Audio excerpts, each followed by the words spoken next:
उनके पहले न कुछ था नहीं कुछ हो सकता है, लेकिन स्वयं भगवान शंकर को भगवान शिव और सती जो उनकी शादी हुई और जब उनका सती के साथ विवाह हुआ तो भगवान शिव जिनको आदि गुरु माना जाता है, देवों के देव गुरुओं के गुरु माने जाते हैं, आदि गुरु माने जाते हैं, वो भी स्वयं कुंभज ऋषि के आश्रम में, भगस्त ऋषि के आश्रम में कथा सुनने, भगवान राम की कथा सुनने और ज्ञान लेने के लिए गए थे।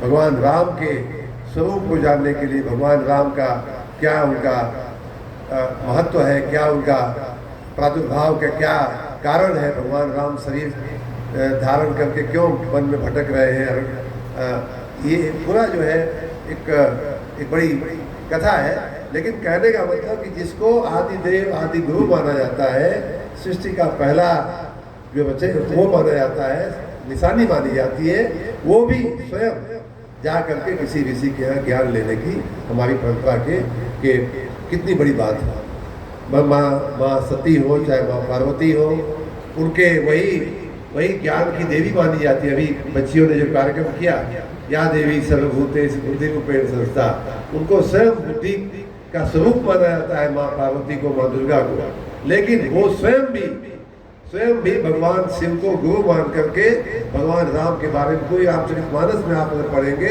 पूरी रामायण ही हमारी यही है कि माँ पार्वती ने भगवान शिव से राम के बारे में जानना चाहा और पूरा रामायण भगवान राम ने रच महेश निज मानस राखा, पाए सुसमय शिवासन भाका। यही हमारी रामचरितमानस है कि उसके पूरे राम के चरित्र को भगवान शिव ने अपने मन में रखा हुआ था, हमेशा मनन करते थे, हमेशा उनका भजन करते थे। और जब उचित समय पर माँ पार्वती ने उनसे राम के बारे में ज्ञान मांगा तो भगवान शिव ने पूरी रामायण जो है उनको सुनाई। यही हमारी रामायण है, यही हमारी रामचरितमानस है। लेकिन माँ पार्वती स्वयं जो ज्ञान की देवी है, जो स्वयं सरस्वती है, स्वयं वाग देवी है, स्वयं बुद्धि की जननी है, उन्होंने भी भगवान शिव से ज्ञान मांगा। तो ये हमारी ज्ञान देने की जो परंपरा है वो बहुत विलक्षण है, बहुत बड़ी है, और उस परंपरा को हमें भारत देश में बनाए रखना है। देखिए, पिछली सरकारों की हम आलोचना करते हैं, मैं आऊँगा उस बात पे, लेकिन भारतीय जनता पार्टी इस बात को बखूबी समझती है। हमारा विचार परिवार, हमारा संस्कार ऐसा है, हमारे पार्टी के लोग क्रोधा लोग हैं, वो लोग इन बातों को समझते हैं। और मैं प्रधानमंत्री जी का एक उदाहरण देकर के भी मैं इस बात को बताना चाहूँगा, लेकिन उसके पहले मैं एक बात और स्पष्ट करना चाहूँगा कि जहाँ तक ज्ञान देने की बात आती है, शिक्षक की बात आती है, गुरु की बात आती है, तो उसमें भी एक भ्रांति हमारे समाज में फैली हुई थी या फैलाई गई है कि वो तो पंडित लोगों में अपना जो है वर्चस्व जमाने के लिए ये गुरु शिष्य परंपरा को कि हमारा हमेशा पैर छुआ जाए, हमेशा अखिलेश जी ऐसा ही है ना, कुछ लोग कहते हैं, लेकिन ऐसा नहीं है, ऐसा नहीं है। इसके भी हमारे ही सनातन परंपरा में ऐसे ही हमारे सामने उदाहरण है। काग भुसुंडी क्या थे? कौआ था। काग भुसुंडी से कथा सुनने वालों में स्वयं भगवान शिव है, और उन्होंने बड़े बड़े ऋषियों को, बड़े बड़े लोगों को ज्ञान दिया है। कौआ होकर महर्षि वाल्मीकि को बताया जाता है कि एक तथा कथित जो आज के समाज का वर्गीकरण है, उस दृष्टि से अगर देखा जाए तो समाज के निचले दलित समाज से आते थे, लेकिन महर्षि वाल्मीकि वह ब्रह्म समाना, हम उनको भगवान राम से कम नहीं मानते। उन वाल्मीकि ने हमको भगवान का पूरा रामायण लिख करके हमें ज्ञान दिया। मैं भाग्यशाली हूँ इस मामले में कि हमारे स्वयं के पहले जो जिस शिक्षक का हमारे मन में ध्यान आता है, प्राथमिक विद्यालय काजाखुर्द में जिस शिक्षक ने सरिंदर बैठे हैं, उनको भी शायद याद होगा। हमारे स्वयं के जो मुख्य शिक्षक थे वो दौलतपुर के एक अनुसूचित जाति के माननीय हमारे प्रधानाध्यापक हुआ। तो ये हमारी जो शिष्य परंपरा रही है, किसी जाति का हो, किसी पार्टी का हो, लेकिन अगर वो विद्वान है तो उसका सम्मान करने की हमारी परंपरा रही है। और देखिए, आप सोचेंगे कि ये तो सब पुरानी बातें हैं, पता नहीं कितनी सच है, कितनी गलत है, लिखा गया है, किसी ने कहा, किसी ने पढ़ा नहीं, हमने तो पढ़ा नहीं, हमने तो देखा नहीं, अनुभव नहीं किया। मैं अपने अनुभव के आपको बात बताता हूँ। अपने अनुभव में सबसे पहला अनुभव मैं पहले प्रधानमंत्री जी से ही शुरू करूँगा। जब वो मुख्यमंत्री बने, और ये बात कहीं लिखी नहीं गई है, भारतीय जनता पार्टी कार्यकर्ताओं को भी शायद मालूम नहीं होगी, मैं बड़ी गूढ़ बात बताने जा रहा हूँ। माननीय नरेंद्र मोदी जी जब मुख्यमंत्री बने तो उसके 5-6 महीने बाद हम लोगों को उन्होंने निर्देशित किया कि मैं अपने गुरुओं का सम्मान करना चाहता हूँ। तो हम लोगों ने कहा कि ठीक है। तो हम लोगों ने सोचा कि कोई होंगे पंडित पुजारी, ये कोई भगवाधारी, कुछ होंगे साधु संत, भारतीय जनता पार्टी ऐसे साधु संतों का सम्मान करती रहती है। तो हम लोग लिस्ट बनाने लगे, और लिस्ट बनाए तो स्वाभाविक रूप से लिस्ट बहुत बड़ी है, अपने समाज की, सनातन समाज की, साधु संतों की, धर्माचार्यों की, तो हजारों की संख्या में लिस्ट बनी। हम लोग लेके गए कि ये कौन सी लिस्ट है। तो हमने बताया कि ये फलाना शंकराचार्य जी हैं, ये यहाँ के शंकराचार्य जी हैं, वहाँ के आचार्य जी हैं। कहे नहीं, उन सब का तो सम्मान है हमारे मन में, उनके सबके चरणों में हमारी श्रद्धा है, सबके चरणों में हमारा प्रणाम। लेकिन मैं जो ये कार्यक्रम करना चाह रहा हूँ, मैं उन गुरुओं का करना चाह रहा हूँ जो हमें प्राथमिक से लेकर के जहाँ तक मैंने पढ़ाई की वहाँ उन्होंने हमें स्वयं पढ़ाया है, ऐसे लोगों को मैं खोजना चाह रहा हूँ। तो ये हुआ कि साहब वो तो आप ही बता सकते हैं। तो फिर उन्होंने बैठा करके हम लोगों को लिखवाया कि प्राथमिक, पहला हमारा विद्यालय, प्राथमिक विद्यालय कहाँ था, जो भी उनका गांव था, वडनगर, महसाना जिले में, गुजरात में आता है। वहाँ से शुरू करके उनके जीवन में, व्यक्तिगत जीवन में जिन गुरुओं ने भी उनको शिक्षा दिया था, कोई 5वीं कक्षा में पढ़ाया, कोई 4थी कक्षा में पढ़ाया, कोई मिडिल में पढ़ाया, कोई हाई स्कूल में पढ़ाया, कोई इंटरमीडिएट में पढ़ाया, कोई ग्रेजुएशन में पढ़ाया, जहाँ जहाँ ऐसे लगभग 50-60 गुरुओं की लिस्ट बनी।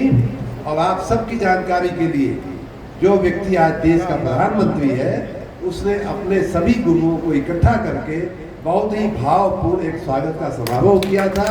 और मुझे अच्छे से याद है वो समारोह, इतना विलक्षण समारोह। उन्होंने लगभग 2-3 घंटे अपने सभी गुरुओं को उचित सम्मान के साथ उनको शाल उड़ा करके, उनकी बहुत अच्छा, हमें आज भी वो दृश्य याद आता है। उसके व्यवस्थापन में हम लोग भी जुड़े थे। ऐसा गुरु का महत्व है। अगर आप गुरु के चरणों में वंदन करते हैं, अगर आप गुरु के चरणों में श्रद्धा पूर्वक शीश नमाते हैं, दुनिया की कोई ताकत नहीं है कि आपको रोक सके। और नरेंद्र मोदी जी स्वयं देश के प्रधानमंत्री, उसके प्रत्यक्ष उदाहरण। उसी प्रकार मैं कई बार ये उदाहरण दे चुका हूँ, लेकिन मन नहीं मानता है। मैं बार बार उस कहानी को कहना चाहता हूँ। मुझे लगता है कि यही कहने से ही हमारा थोड़ा बहुत शायद उस गुरु के प्रति जो हमारा ऋण है शायद कम हो जाए, तिवारी जी। और उसी कड़ी में मैं स्वयं का 2 उदाहरण अक्सर बताता हूँ, आज भी बताना चाहूँगा कि डीएवी इंटर कॉलेज में हमारे रामवृक्ष पांडे जी टीचर थे, और मैं 10वीं कक्षा में पढ़ रहा था, या शायद 9वीं में था, 10वीं में था। मेरा 9वीं कक्षा का थोड़ा डिस्टर्ब रहा, एक जगह से नाम कटवा करके फिर बाद में मैं डीएवी में दाखिला लिया था। थोड़ा डिस्टर्ब मेरा 9वीं का पढ़ाई रही, लेकिन फिर संभल गई थी। 10वीं तक फर्स्ट क्लास पास हुआ मैं, 12वीं में फर्स्ट क्लास पास हुआ डीएवी से। तो लेकिन उन्होंने एक दिन मैं डीएवी के गेट से जैसे ही घुसा, और मैं थोड़ा देर हो गई थी, तो उन दिनों बड़ा कड़ाई थी, आज भी कड़ाई शायद डीएवी में रहती ही है, घबराया हुआ था। रामवृक्ष पांडे जी बाथरूम के बगल में है, दाएं हाथ गेट के, वहीं से हाथ पोंछते हुए रुमाल से बाथरूम से बाहर निकले और मुझे रोक लिया उन्होंने कहा, हमारी पीठ पे हाथ रख दिया, बोले अरविंद आज मैंने एक सपना देखा है। हमने कहा गुरु जी हमको जाने दीजिए, सपना अपना बाद में बताइएगा, हमको डांट पड़ेगी। मैं तो उस चिंता में था, कहा नहीं, लेकिन मेरे मन में यही था कि हमको जाने दीजिए, डांट पड़ेगी। प्रिंसिपल साहब देख रहे हैं, सीना मिश्रा जी प्रिंसिपल थे, तो मुझे रोक करके हाथ कड़ाई से हमारे कंधे को पकड़ करके बोले आज रात को मैंने एक सपना देखा है। तो हमने कहा क्या गुरुजी क्या सपना देखा है? तो बोले मैंने सपना देखा है कि तुम बहुत बड़े अधिकारी बनोगे। और देखिए उस गुरु का सपना पूरा हुआ। ये गुरु का सपना था। मेरा अपना सपना तो बाद में, शायद हमारे माँ बाप का भी सपना शायद बाद में, जब मैं प्रयाग पढ़ने गया हूँगा, विश्वविद्यालय में गया हूँगा, सबके दिमाग में आया होगा कि वहाँ सभी लड़के IAS PCS की तैयारी करते हैं। हमारा खुद का सपना उसके बाद सृजन होना शुरू हुआ, लेकिन हमारे गुरु का सपना जो है हमसे भी पहले हमें बड़ा अधिकारी बनाने का सपना उनका हो गया। उसी प्रकार एक दूसरा उदाहरण मैं प्रयाग विश्वविद्यालय का देता हूँ कि एक बार हम लोगों ने विद्यार्थी के रूप में हम लोग ये काम करते रहते थे। ये तो राजनीति में आके आनंद जी, हम थोड़ा, मैं भी काम का आदमी था, क्या बोलते हैं उसको, राजनीति ने गालिब निकम्मा कर दिया मैं भी आदमी था काम का ऐसा। तो वहाँ हम लोग संगीत नाटक ये लोग प्रयाग विश्वविद्यालय में करते रहते थे। उसी कड़ी में एक नाटिका का हम लोगों ने मंचन किया। वहाँ राजनीति शास्त्र में जब MA कर रहा था तब की बात है, ऐसा ही मंच था। पूरी फैकल्टी, विद्यार्थी और सभी विभाग के शिक्षकगण और अन्य विभागों के भी कुछ शिक्षकगण आ गए थे, क्योंकि बड़ी इंटरेस्टिंग नाटिका थी। नाटिका है, आप लोग पढ़िएगा, किसी को अगर मन हो। पुलिस पे वो व्यंग है, पुलिस पे व्यंग है, और हरिशंकर परसाई की लिखी हुई का व्यंग है, नाटिका है, और उसका टाइटल है, उसका नाम है इंस्पेक्टर माता दीन चांद पर। वो एक बड़ी कहानी है, उसको कभी आप पढ़िएगा, हंसते हंसते आप लोटपोट हो जाएंगे, इतना अच्छा व्यंग है पुलिस पे। तो उसका हम लोग मंचन कर रहे थे, मैं स्वयं इंस्पेक्टर माता दीन उसमें बना था, और नाटिका पूरी हो गई, बड़े अच्छे से कार्यक्रम हो गया, सबने शाबाशी दी। निकलते हुए हमारे एक टीचर हमारे दाईं तरफ और हमारे विभागाध्यक्ष जो है हमारे बाईं तरफ चल रहे थे, और उस टीचर ने हमारे चलते चलते हमारी पीठ पे हाथ रख के बोला कि अरविंद, तुम बहुत अच्छे इंस्पेक्टर बनोगे। तो हम तो क्या बोले, बहुत कुछ समझ में भी उन दिनों इतना नहीं आता था इंस्पेक्टर और क्या, उससे बड़ा क्या होता है। हमारे विभागाध्यक्ष ने उनको टोका, इंस्पेक्टर क्यों बनेगा, इंस्पेक्टर जनरल बनेगा। और तो ये उस गुरु की हमारे प्रति ये था कि नहीं, इंस्पेक्टर तो छोटी नौकरी होती है, ये IPS बनेगा, उस श्रेणी का ये लड़का है। हमारा विद्यार्थी जो है वो IAS IPS की श्रेणी का है।